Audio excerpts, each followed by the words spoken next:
Good morning. As Jim continues his series on the Beatitudes, we get to read them again. You guys probably all have them memorized right now. Matthew chapter 5. Now, when Jesus saw the crowds, he went up on a mountainside and sat down. His disciples came to him, and he began to teach them, saying, "Blessed are the poor in spirit, for theirs is the kingdom of heaven. Blessed are those who mourn, for they will be comforted. Blessed are the meek, for they will inherit the earth. Blessed are those who hunger and thirst for righteousness, for they will be filled. Blessed are the merciful, for they will be shown mercy. Blessed are the pure in heart, for they will see God. Blessed are the peacemakers, for they will be called children of God.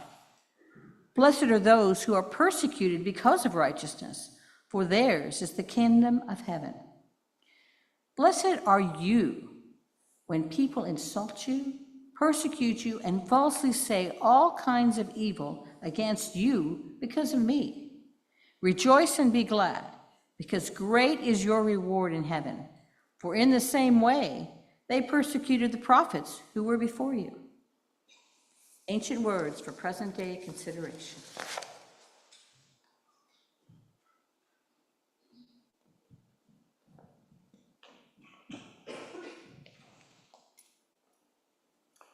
Good morning.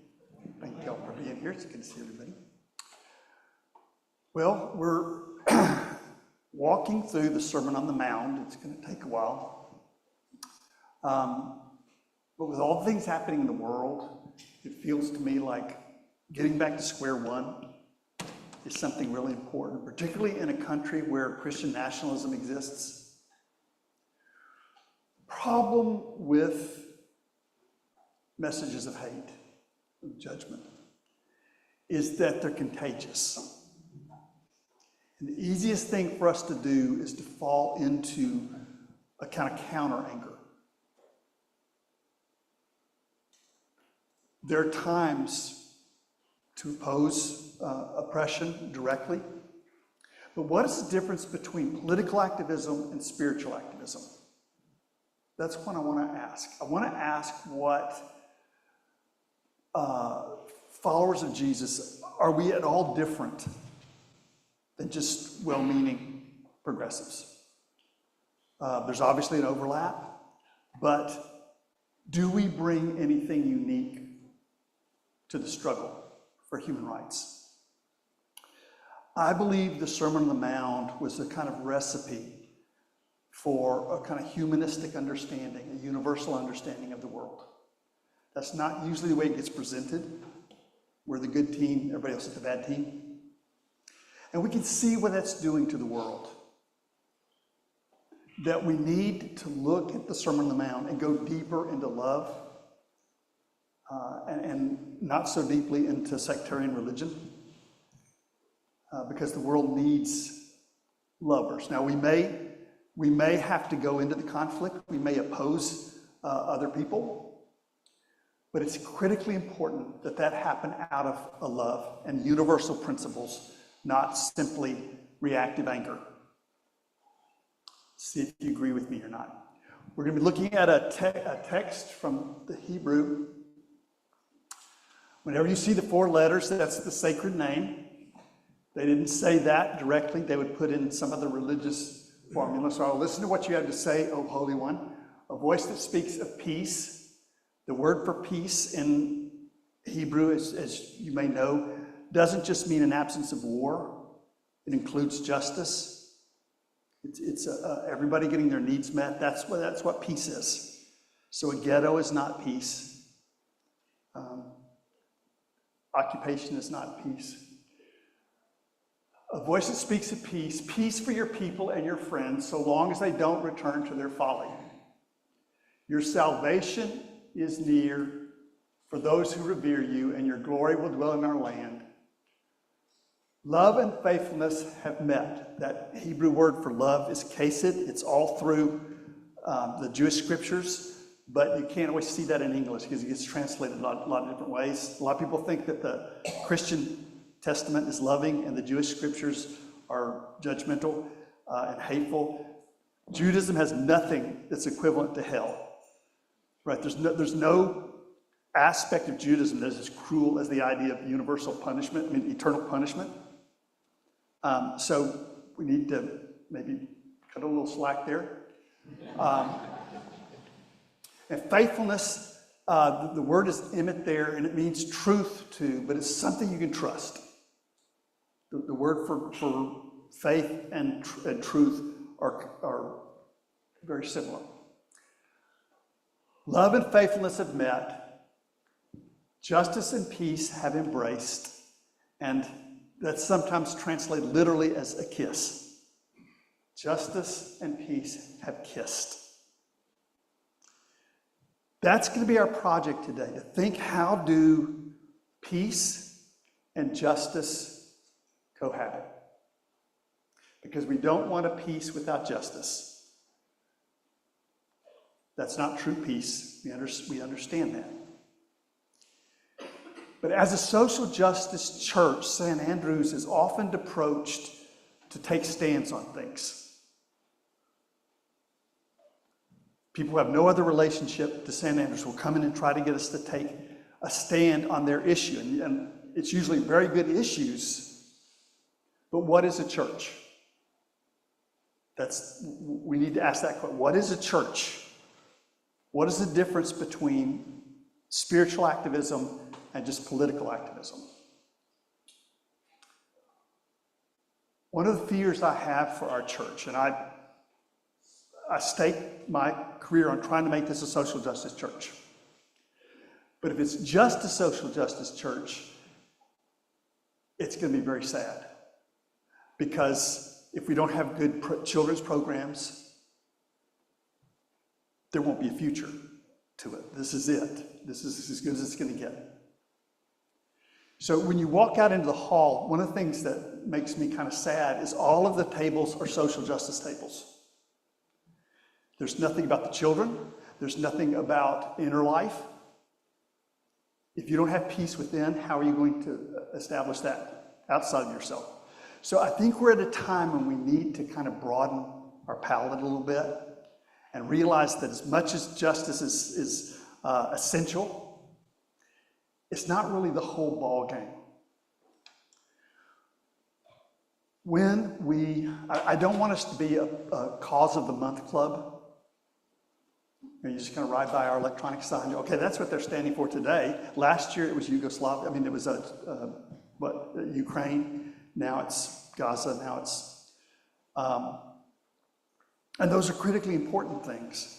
But when we got involved in the LGBTQ equality struggle, the struggle for gender equality, we didn't just put it on a poster.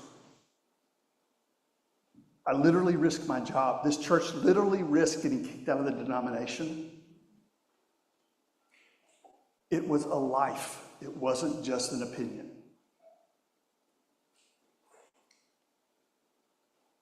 When we decided to stand up for immigrants, we didn't just do a protest.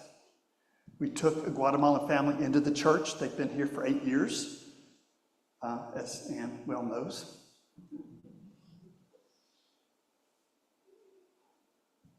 Some people from the congregation got arrested, but the focus was our love for the people, not our anger at their oppressors. That may seem like a small distinction, but I want to tell you it's night and day difference in terms of its effect on what the world is going to be, at least it seems to me. The anger at oppressors burns you out so quickly.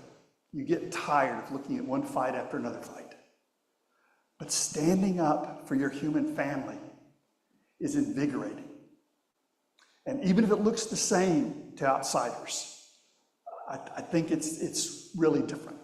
So we're going to ask the question today, what does it mean for a social justice church to also be a peacemaker church?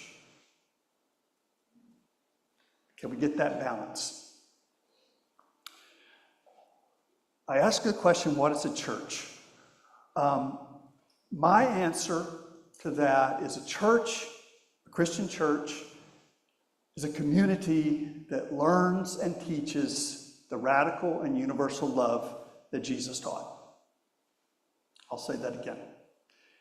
To me, a Christian church is a community that comes together to learn and to teach the radical, universal love that Jesus taught.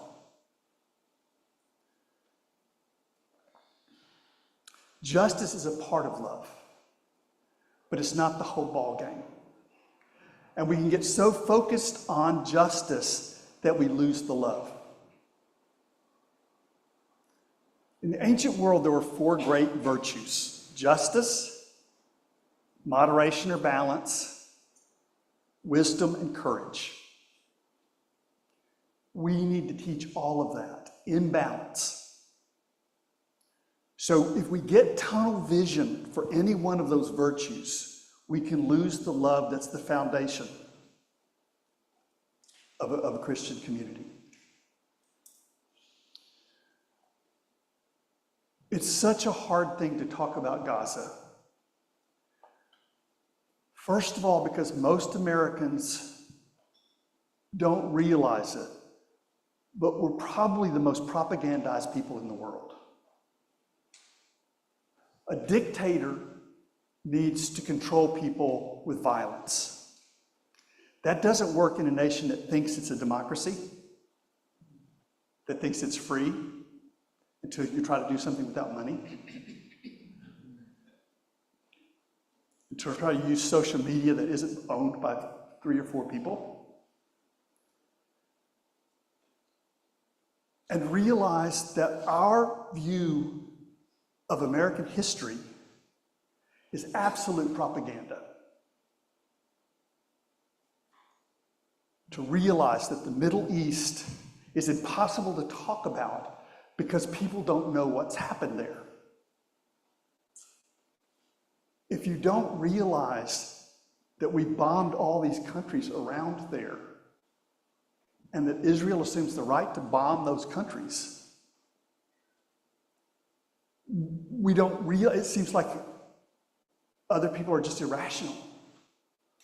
They're savages, and we've said that since the inception of this country, that the people who respond poorly to our oppression are savages.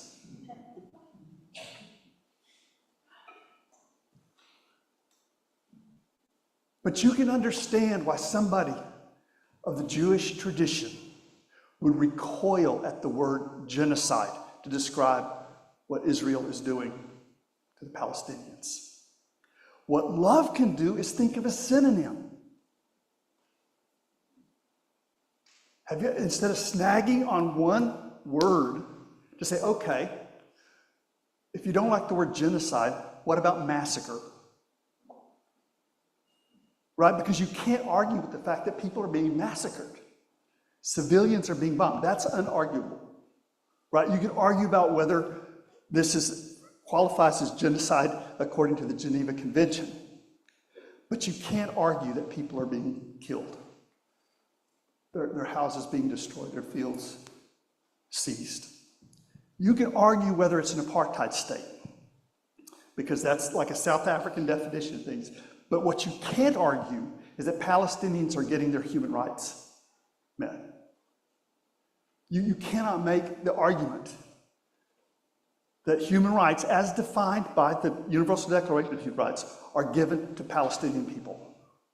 So, instead of getting lost in the argument, what I hope we can do is feel a passion for the Palestinian people. And instead of getting lost in the names for what Israel is doing, just lift up the misery of the people.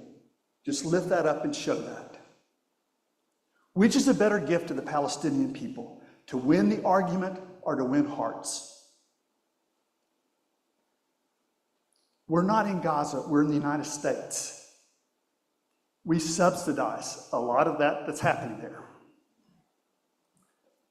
Wouldn't it be a better gift to the Palestinian people to persuade Americans not to hurt Palestinians? Seems that way to me. Seems to me that it's a much better gift to win a heart for justice than to win the argument about it.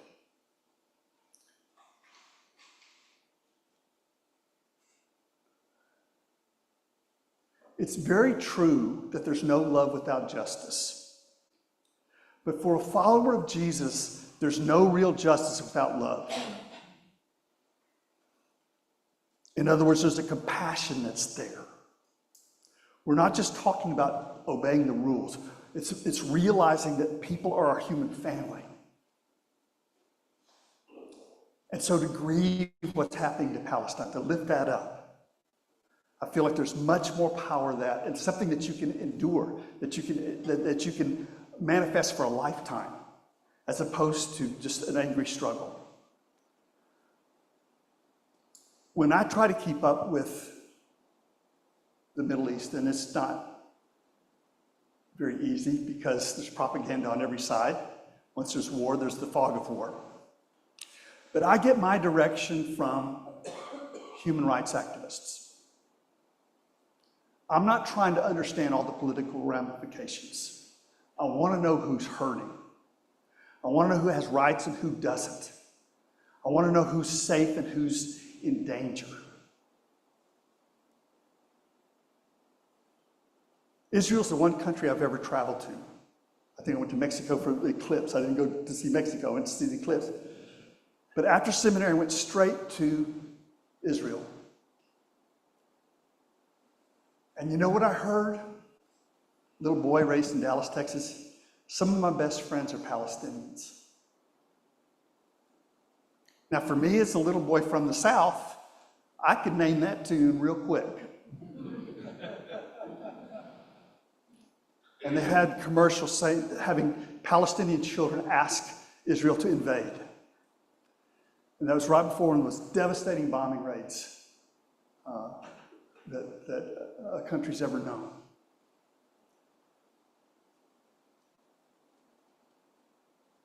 But you're talking about traumatized people on every side. So it seems to me like the safest and most powerful way to try to communicate, particularly with other Americans, is to focus on the humanity that is there. This is not a war.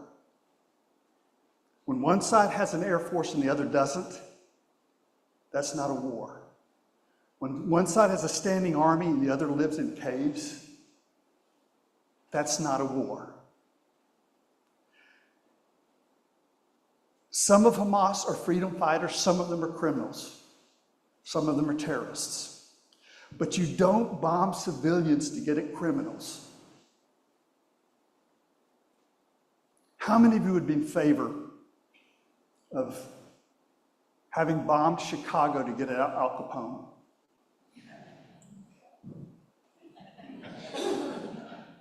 Why is that unthinkable with Americans, but it's not unthinkable with Palestinians? Without even having to go into the political fight, lifting up the humanity that's there has a power to it that I think many, many people will respond to. And one of the things that's going to happen at our coming session meeting is a proposal not to boycott Israel, but to boycott products that are bringing misery to the Palestinian people. I like that framework. We'll see. There may be problems with it. The session will have to make that decision. But that's the framework that can speak to American people.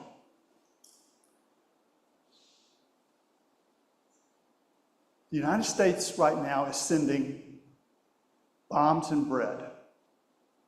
That's the way Dr. Stephanie Holly said that this week. I met her. She's going to be preaching in October. Come in here. She's great. But she's talking about the strangeness of American foreign policy of sending bombs and then sending medicine to treat them. Enforcing a boycott that's starving people and then sending them food. That's people who don't know who they are. One of the best things you can do if you want to have gravity on this is to learn about Middle Eastern history and the covert wars the United States has waged. Then you'll understand why they're a little bit miffed. So justice and peace can meet, but it requires enormous courage and clarity for that to happen, and restraint. And a commitment not just to win arguments, not just to put things on our signs, but to live in such a way that we are ambassadors. You know, there used to be a thing called ambassadors in the United States, and diplomats. We didn't bomb our way out of every problem we had. But the way you do that is you realize, okay, you've got two people who are in conflict. How can you meet the human rights of everyone concerned? So, the last idea I want to explore on this idea of what does it mean to be a peacemaker in a social justice church. And this is the hardest part, and I know most people will disagree with me, and that's fine, but think about it. Peacemaking is not choosing sides. Now, that doesn't mean you don't have to advocate for one. You put yourself in between harm's way to protect the oppressed from the oppressor. But the peacekeeping part is not just saying this team is right, that team is wrong. It's finding the principles of universal human rights that would, at least in theory, be the answer to that conflict. That doesn't mean both sides are going to go with it. It doesn't mean you're not going to be in conflict with the side that's being unfair. But you're doing it out of love and a universal standard. You're not doing it because you like this team and you don't like that team. That may seem like a small thing, but when Jesus was talking about how Christians are supposed to love, one of the images he gave was of God's love being like the sun, which shines on the just and the unjust. That doesn't mean you're not going to knock over tables. What it does mean is you're not going to lose the humanity of anybody in the scenario. You may actually have to fight someone. That doesn't mean you have to hate them. You resist them sadly, mournfully.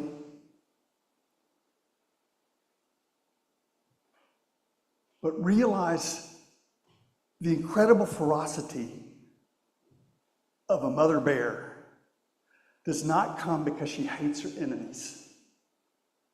Her invincible ferocity comes from her love of her children. And I'm saying there's a world of difference between responses based on hating our enemies and loving those members of our human family who are in harm's way. I think within us, it makes a tremendous difference, even though the rest of the world may not be able to see that at all.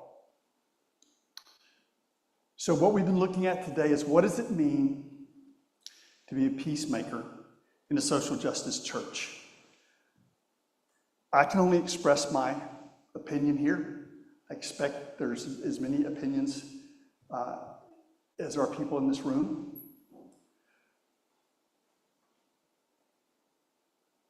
But I want to ask if there's a way beyond the rhetoric of war. We hate war enough to march. Do we hate war enough to meditate and get the violence out of our own hearts? Do we hate it enough to reframe the economy where people don't profit off the misery of others? I believe a church is a place where we learn and teach the radical and universal love that Jesus talked about. That's what a church is. We cannot set that aside and become a political advocacy group. There's an overlap, and you can do anything on your own that you want to do. But in the name of the church, in the name of spirituality, we need to come from the place of that radical, universal love. We need to realize that there's no love without justice, but also there's no justice without love. And finally, we have to realize that horrible, horrible insight that we can't just choose sides. We have to be bridge builders, if we can, to protect the oppressed from the oppressor, and hopefully keep our human family intact. And remember that loving the people in harm's way is not weakness. We're sometimes afraid of universal love because we think we're going to lose our ethical edge. Remember the mother bear. The ferocity, the invincible ferocity of a mother bear is not based on her hatred of her enemy. It's based on her passionate love of her young ones. So that's my struggle with the text. We'll take a moment. Do we have a, no? Do you have a, yeah. Okay, got a belt. So again, this is my opinion. I hate talking about this because the words, most people have no idea what's happening in the Middle East, and it makes it really hard to have the conversations. But just, we'll take a moment for you to think about what is your answer to that question? What is the balance of social justice and peacemaking?